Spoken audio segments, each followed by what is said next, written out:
The rain hammered against the windshield of the black Bentley like bullets of liquid ice, each drop creating a symphony of chaos that seemed to mirror the storm brewing inside Marcus Chen's mind. At 38, he was worth more money than most small countries' GDP, his tech empire spanning continents, his name whispered in boardrooms from Silicon Valley to Shanghai. But tonight, as his driver navigated through the flooded streets of downtown Seattle, Marcus felt an emptiness that no amount of zeros in his bank account could fill. "Sir, shall I take the highway? The traffic's getting worse," his driver, James, asked through the intercom. "No, stay on First Avenue," Marcus replied, his voice barely audible above the storm. Something was drawing him through the forgotten streets, past the shuttered shops and abandoned buildings that gentrification had left behind like broken promises. And then he saw her, huddled beneath a flickering streetlight, pressed against the cold brick wall of what used to be Murphy's corner store, was a figure so frail she seemed like she might dissolve into the rain itself. Her gray hair hung in wet strings around a face that time and hardship had carved into deep lines of suffering. A cardboard sign, soggy and barely readable, rested against her knees. "Please help. God bless." But it wasn't the sight of another homeless person that made Marcus's heart stop. It was her eyes. Even through the rain-streaked window, even after 25 years, he knew those eyes.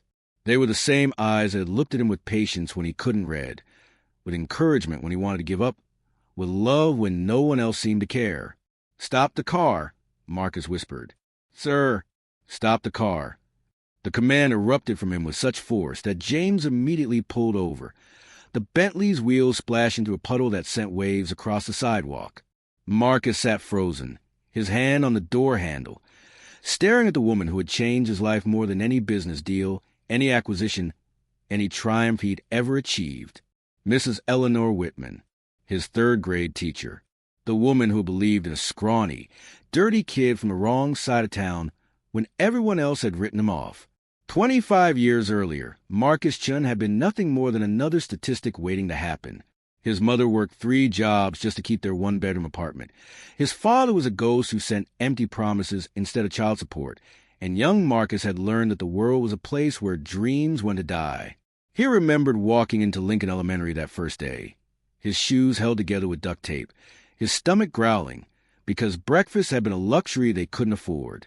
The other kids had stared, some had laughed, and Marcus had wanted nothing more than to disappear into the floor. But then there was Mrs. Whitman. She was in her early 30s then, with kind eyes and a smile that seemed to light up the entire classroom. While other teachers saw a problem child from a broken home, she saw potential. When Marcus struggled with reading, staying after school became an adventure, not a punishment. When he came to class hungry, she somehow always had an extra sandwich in her lunch bag. When the other kids teased him about his worn clothes, she made sure he felt value for his mind, not his appearance. "Marcus," she would say, "you have something special inside you. I can see it, even if you can't yet. Promise me you'll never give up on yourself." She had been more than a teacher.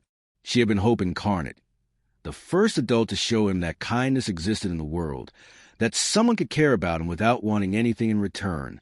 Under her guidance, Marcus had discovered he had a gift for numbers, for patterns, for seeing solutions where others saw only problems. Now, sitting in his luxury car worth more than most people's houses, Marcus was the CEO of Chemtech Industries, a company that had revolutionized data security and made him one of the youngest billionaires in America. He owned mansions on 3 continents, had presidents on speed dial, and could buy entire city blocks without checking his bank balance. But seeing Mrs. Whitman on that street corner, broken and forgotten, made all of his success feel like ash in his mouth. Marcus's hands trembled as he opened the car door. The rain immediately soaked through his $1,000 suit, but he barely noticed. Each step toward her felt like walking through quicksand, memories flooding back with every footfall. She didn't look up as he approached. Her attention was focused on a small, tattered notebook in her lap, its pages yellow with age and moisture. Even in her current state, there was something dignified about the way she sat, her back straight despite everything life had thrown at her. "Mrs. Whitman?" The voice seemed to come from someone else. Marcus's throat felt like sandpaper, his words barely audible above the rain. Slowly, She raised her head. For a moment, confusion clouded her features. Then recognition dawned, and her eyes widened in disbelief. Marcus? Marcus, Chen. Her voice was a whisper, cracked from disuse and exposure to the elements. Yes, ma'am. It's me. They stared at each other across 25 years of separation, teacher and student, success and failure, hope and despair. The rain continued to fall around them. But in that moment, the rest of the world seemed to fade away. My God, she breathed, tears mixing with raindrops on her cheeks. Look at you. Look how you've grown. Her gaze took in his expensive clothes, the Bentley waiting at the curb with its engine running. I always believed you would do something special with your life.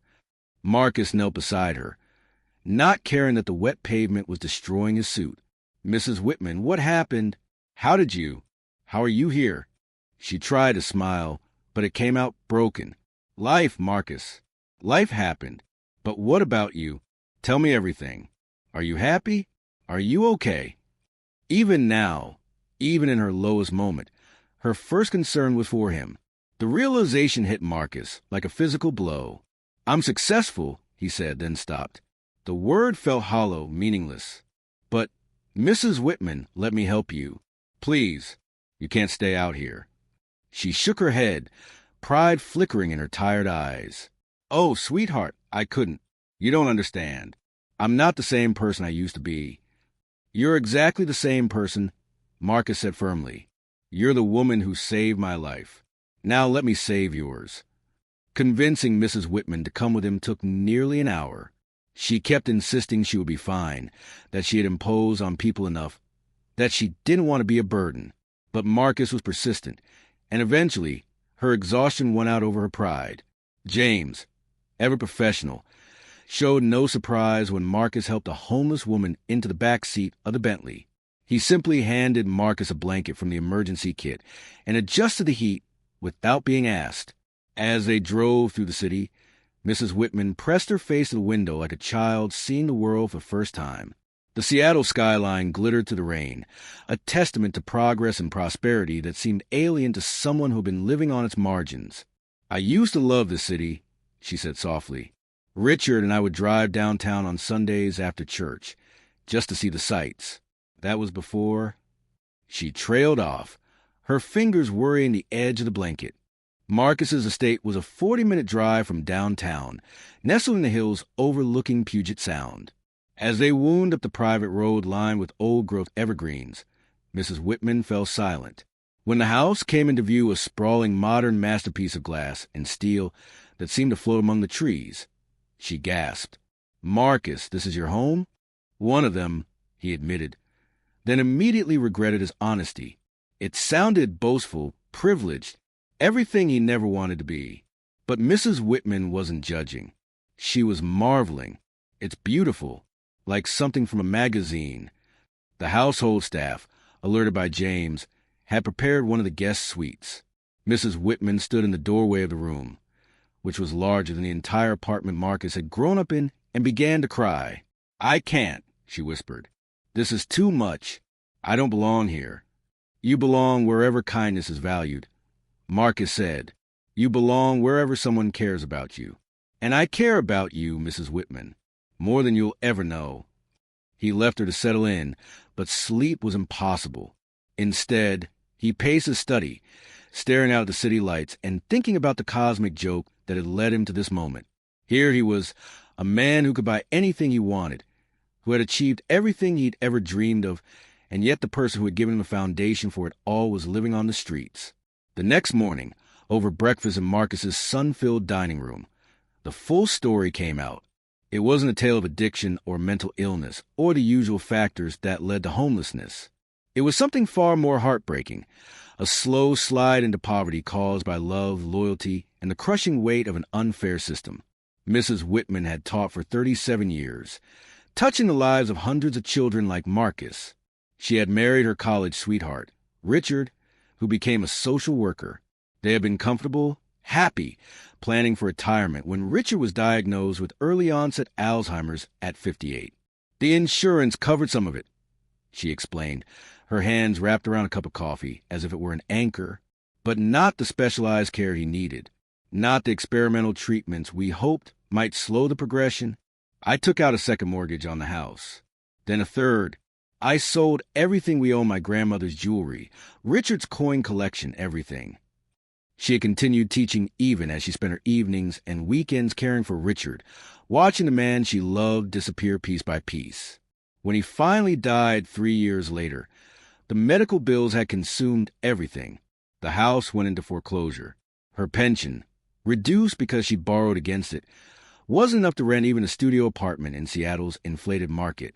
I tried to find work, she said, tears streaming down her face. But who wants to hire a 68-year-old teacher? I was too old for retail, too inexperienced for anything else. I ended up sleeping in my car until it was repossessed.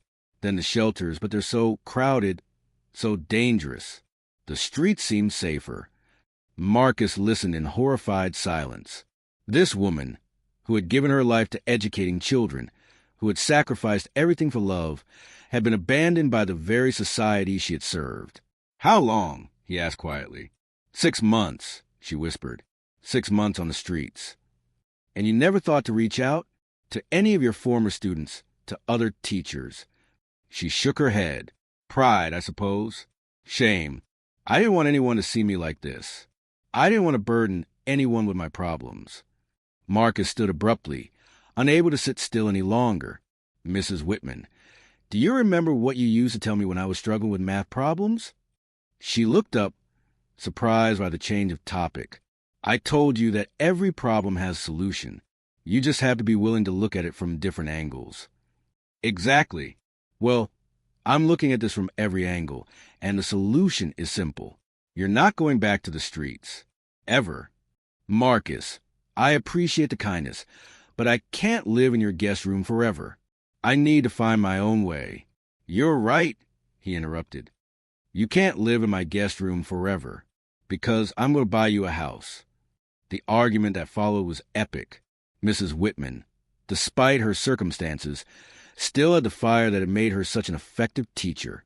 She refused to accept what she called charity, insisting that she needed to maintain her dignity, that she wouldn't be anyone's project.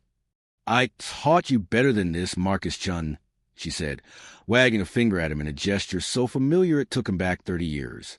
"Money doesn't solve everything. You can't just throw cash at a problem and make it disappear." "I'm not throwing cash at a problem," Marcus replied, matching her intensity. "I'm helping someone who helped me. There's a difference. Is there?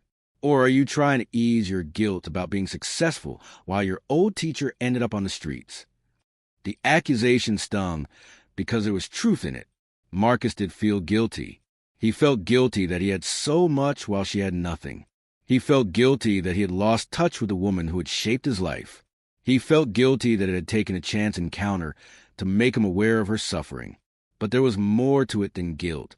"You want to know why I'm really doing this?" he said, his voice rising. "Because you saved my life. Because when I was 8 years old and ready to give up on everything, you saw something in me that I couldn't see in myself. Because you stayed after school with me every day for 2 months to help me learn to read. Because you bought me lunch with your own money when you knew I was hungry. Because you told me I was special when everyone else treated me like garbage." Mrs. Whitman's stern expression began to soften, but Marcus wasn't finished. "You want to know what your kindness led to? It led to me believing I could succeed. It led to me getting scholarships to high school and college. It led to me starting my first company with nothing but an idea and the confidence you gave me. It led to me employing thousands of people, creating technology that helps millions more. Every success I've had, every good thing I've been able to do in this world, traces back to a third-grade teacher who cared enough to see potential in a scared little boy." Tears were flowing freely down both their faces now. "You didn't just teach me math and reading, Mrs. Whitman. You taught me that kindness matters, that people matter, that everyone deserves a chance. And if I can't use my success to help the person who taught me those lessons, then what's the point of any of it?" Mrs. Whitman was quiet for a long time after Marcus's outburst. She walked to the floor-to-ceiling windows of his living room and stood looking out at the sound, where fairies moved like toys across the blue water. "Do you remember Tommy Patterson?" she asked finally. Marcus searched his memory. The kid who used to pick on me? Always called me names. That's the one. Do you know why he was so mean? Marcus shook his head. His father had just left. His mother was working 2 jobs to keep food on the table. He was angry and scared and didn't know how to express it except through cruelty. She turned from the window. I spent just as much time with Tommy as I did with you, Marcus. I saw his potential too. What happened to him? He dropped out in 9th grade, got mixed up with drugs, in and out of jail for years. Her voice grew sad. I lost touch with him, just like I lost touch with so many of my students. You think about the ones you save, but you also think about the ones you couldn't save. She walked back to where Marcus was sitting, her steps slow and deliberate. I've spent the last 6 months on those streets thinking about all of it, all the children I taught, all the lives I tried to touch. I wondered if any of it mattered, if I had made any difference at all. She sat down across from him, reaching across the space between them to take his hands in hers. Her skin was rough, whether by months of exposure, but her grip was firm. And then last night, one of those children found me in the rain. One of those children had grown up to be exactly the kind of man I always hoped he would become. Successful, yes, but more importantly, kind, generous. Someone who remembers where he came from and wants to lift others up. Her voice broke as she continued. You want to help me, Marcus? Then help me believe that my life mattered. Help me believe that all those years in the classroom, all those children I tried to reach, that it meant something. It meant everything, Marcus whispered. Then I'll let you help me, she said. Not because I need charity, but because refusing would be denying you the chance to pay forward what was given to you. And that wouldn't be fair to either of us. What followed was 3 months of careful, respectful restoration. Marcus didn't just throw money at Mrs. Whitman's problems. He became involved in solving them. He hired the best doctors to address the health issues that months on the street had caused. He worked with therapists who specialized in trauma and homelessness to help her process what she had been through. Most importantly, he listened to what she wanted, not just what he thought she needed. Mrs. Whitman didn't want a mansion. She wanted a small house with a garden where she could grow vegetables. She didn't want a fleet of cars. She wanted reliable public transportation and the independence to come and go as she pleased. She didn't want to be waited on hand and foot. She wanted to contribute, to feel useful again. So Marcus bought her a charming craftsman bungalow in a quiet neighborhood, close enough to visit but far enough away to maintain her independence. He helped her set up the garden she dreamed of, complete with raised beds that would be easier on her aging back.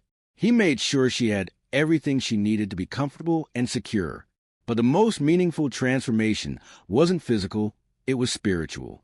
As Mrs. Whitman regained her health and stability, her natural warmth and wisdom began to shine through again. She started volunteering at a local literacy center, working with struggling readers just as she had once worked with Marcus. She joined a gardening club and made friends with her neighbors. She began to smile again, to laugh, to believe in herself. And she began to dream. I've been thinking, Mrs. Whitman said one evening as she and Marcus sat on her front porch, watching the sunset paint the sky in shades of pink and gold. 6 months had passed since that rainy night when their paths had crossed again. About what?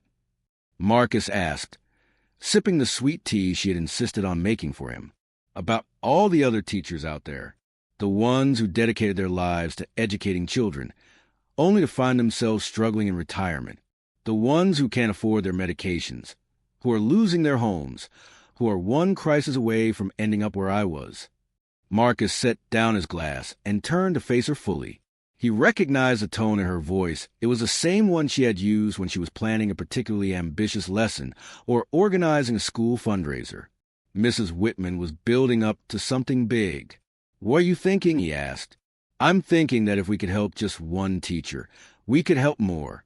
I'm thinking that there are people out there right now who are facing the same choices I faced, watching someone they love suffer while they go bankrupt trying to help them. I'm thinking that experience and wisdom are being wasted because society throws away its older workers. Marcus felt a familiar excitement building in his chest, the same feeling he got when a new business idea was taking shape.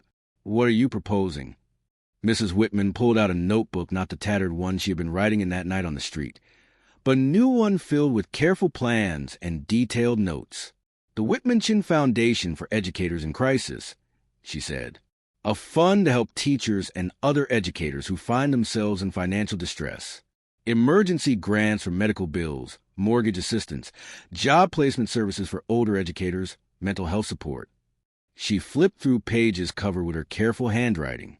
But more than that, Marcus, a mentorship program pairing successful former students with struggling educators. A way to honor the people who shaped us by ensuring they don't fall through the cracks. Marcus stared at the notebook, then at the woman who had once again managed to surprise him with her vision and compassion. "How much do you think we need to start?" he asked. "I was thinking maybe $50,000 for the first year, just to help a few people and see if the model works." "I was thinking more like $50 million, Marcus interrupted. Mrs. Whitman's eyes widened. "Marcus, that's too much. We need to start small. Prove the concept." "Mrs. Whitman," Marcus said gently, "when you taught me about math, did you tell me to think small?" "No, but when you encouraged me to apply for scholarships, did you tell me aim low?" "That's different." "No, it's not. You taught me to dream big, to believe that anything was possible with hard work and determination." "Well, this is me dreaming big. This is me believing that we can make a real difference in the lives of people who have given their lives to making a difference in others." Mrs. Whitman was quiet for a long moment, staring at her notebook. $50 million, she finally said. "To start with," Marcus confirmed. She looked up at him, and for a moment he saw not the elderly woman she had become, but the young teacher who had changed his life all those years ago. "Then we better get to work," she said. The auditorium at the Washington State Convention Center was packed. Teachers, administrators, former students, and community leaders filled every seat, with more people standing along the walls. The first annual Whitman Chen Foundation Gala was exceeding everyone's expectations. Marcus stood at the podium, looking out at the crowd. In the front row, Mrs. Whitman sat beaming, wearing the blue dress she had picked out for the occasion. Next to her sat Margaret Torres, a middle school science teacher from Spokane who had been facing foreclosure before the foundation's emergency grant allowed her to keep her home. On her other side was David Kim, a retired high school counselor who was now working part-time for the foundation, helping other educators navigate crisis situations. "A year ago," Marcus began, "I was driving through downtown Seattle when I encountered my third-grade teacher living on the streets. That chance meeting changed both of our lives, but more importantly, it reminded me of a fundamental truth. We are all connected by the people who shaped us, and we have a responsibility to ensure that their contributions are honored and remembered." He gestured toward Mrs. Whitman, who waved at the crowd with tears in her eyes. "Mrs. Eleanor Whitman taught me that every child has potential, that kindness is more powerful than criticism, and that believing in someone can literally save their life. Tonight, I want to share with you what we've accomplished together in just 1 year. The numbers were staggering. The foundation had helped 247 educators facing financial crisis. They had prevented 89 home foreclosures. They had provided emergency medical funding for 156 teachers and their families. They had placed 78 older educators in meaningful part-time work. They had connected 312 successful former students with teachers who had influenced them, creating a network of support and gratitude that spanned generations. But more than the numbers, there were the stories. Teachers who had been ready to give up were now thriving. Educators who had felt forgotten were now being celebrated. Former students were reconnecting with the people who had believed in them when no one else would. "The ripple effect of one person's kindness," Marcus said, his voice carrying across the silent auditorium, "can touch thousands of lives across decades. Mrs. Whitman's kindness to me didn't just change my life. It led to the creation of a company that employs thousands of people. It led to technology that helps millions. And now it has led to a foundation that will help thousands of educators for generations to come." He paused, looking directly at Mrs. Whitman. "But perhaps most importantly, it led me back to her. It reminded me that success isn't measured only in dollars or achievements, but in the lives we touch and the kindness we show." It reminded me that we all have teachers who believed in us when we couldn't believe in ourselves, and we have a responsibility to ensure that their faith in us continues to bear fruit. The standing ovation lasted for 5 minutes. After the gala, Marcus and Mrs. Whitman sat in her living room, both exhausted but exhilarated by the evening's success. The house was quiet except for the gentle ticking of the antique clock she had inherited from her grandmother, one of the few possessions she had managed to save during her financial crisis. "I have something for you," Mrs. Whitman said, reaching into the drawer of the end table beside her chair. She pulled out a small leather-bound book and handed it to Marcus. It was worn and faded, its pages yellow with age. "My teaching journal," she explained. "I kept it for all 37 years of my career. Every student I taught, every lesson I learned, every moment that mattered." Marcus opened it carefully. The first entry was dated 1975, written in the careful script of a young woman just beginning her career. As he flipped through the pages, he saw his own name mentioned dozens of times. "October 12, 1987, he read aloud. "Marcus Chen stayed after school again today to work on his reading. He's so hard on himself when he struggles, but I can see the brilliance underneath his frustration. I told him that the smartest people are often the ones who have to work hardest for their knowledge, because they appreciate it more. I hope he remembers that someday." His throat tightened as he continued reading. "November 30th, 1987. Marcus brought me a drawing today, a picture of a rocket ship with Mr. Marcus's company written on the side. He said he wants to build spaceships when he grows up. I told him I have no doubt he will do something amazing, even if it's not spaceships. There's something special about that boy." "You kept track of all of us," Marcus said, his voice wondering. "Every single one," Mrs. Whitman confirmed. "Teaching isn't just about imparting knowledge, Marcus. It's about planting seeds and trusting that someday, somehow, they'll grow into something beautiful. I may not have lived to see all of my students succeed, but I got to see what became of you, and through you, I got to help so many others." She leaned forward in her chair, her eyes bright with purpose. "That's the real lesson here, isn't it? Kindness is never wasted. Love is never lost. Every act of compassion, every moment of belief in another person, every time we choose to help instead of looking away, it all matters. It all adds up. It all comes back in ways we can't imagine." Marcus closed the journal carefully, holding it like the treasure it was. "What do you want me to do with this?" he asked. "Keep it," she said. "And when you're successful, even more successful than you are now, remember that it all started with a teacher who believed in you. Remember that somewhere out there are other teachers believing in other children who might change the world someday. And remember that you have the power to make sure those teachers are supported, valued, and honored for the incredible work they do." She smiled the same warm, encouraging smile that changed his life all those years ago. "Promise me, Marcus. Promise me you'll never forget where you came from, and you'll never stop reaching back to help others climb up behind you." "I promise," Marcus said, and he meant it with every fiber of his being. 2 years later, the Whitman Chen Foundation had grown beyond either of their wildest dreams. With branches in 12 states and partnerships with major school districts across the country, they had helped thousands of educators and reconnected countless former students with the teachers who had shaped their lives. Mrs. Whitman, now 71 and healthier than she had been in years, had become something of a celebrity in education circles. She traveled the country speaking about the importance of supporting teachers and the power of gratitude. She had written a book about her experiences, half the proceeds going to the foundation, the other half to literacy programs for struggling readers. Marcus continued to run his company, but he found himself spending more and more time on the foundation's work. He had discovered that helping others gave him a satisfaction that no business deal could match. And on quiet Sunday afternoons, they still sat on Mrs. Whitman's front porch, drinking sweet tea and planning new ways to make the world a little bit kinder. "You know what I think about sometimes?" Mrs. Whitman said on one such afternoon, watching a young mother teach her daughter to ride a bicycle in the street in front of her house. "What's that?" Marcus asked. "All the people we'll never meet who will be touched by what we've started. The teachers who won't have to worry about losing their homes because of a medical emergency. The students who will have better educational experiences because their teachers feel supported and valued. The children who will grow up to do amazing things because someone believed in them. She smiled, that same radiant smile that had changed everything. Kindness is contagious, Marcus. Every act of compassion creates ripples that spread far beyond what we can see. Your success didn't just change your life, it changed mine.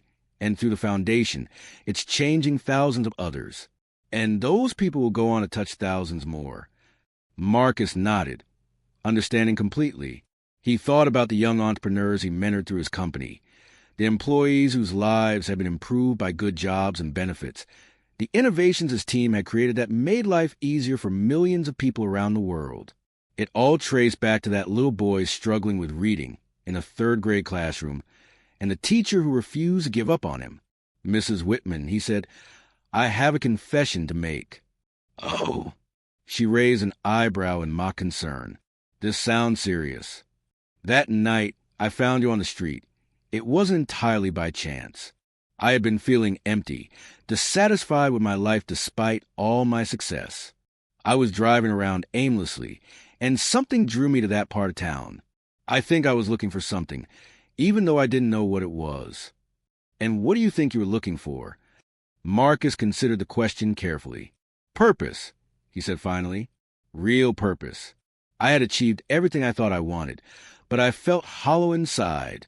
I think I was looking for a way to make my success mean something beyond just personal achievement." Mrs. Whitman reached over and patted his hand with the affection of someone who had known him since he was 8 years old. "And what did you find?" "I found that success is meaningless unless it's shared. I found that the greatest achievements are the ones that lift others up. I found that the best way to honor the people who believed in us is to believe in others." "You found," Mrs. Whitman said with a smile, "exactly what I hoped you would find when you were that little boy in my classroom. You found your heart." As the sun set behind the mountains, painting the sky in brilliant oranges and purples, Marcus reflected on the journey that had brought them both to this moment. From a Chen encounter on a rainy street to a foundation that was changing lives across the country, it had been a reminder that every ending is really just a new beginning, and every act of kindness has the potential to change the world.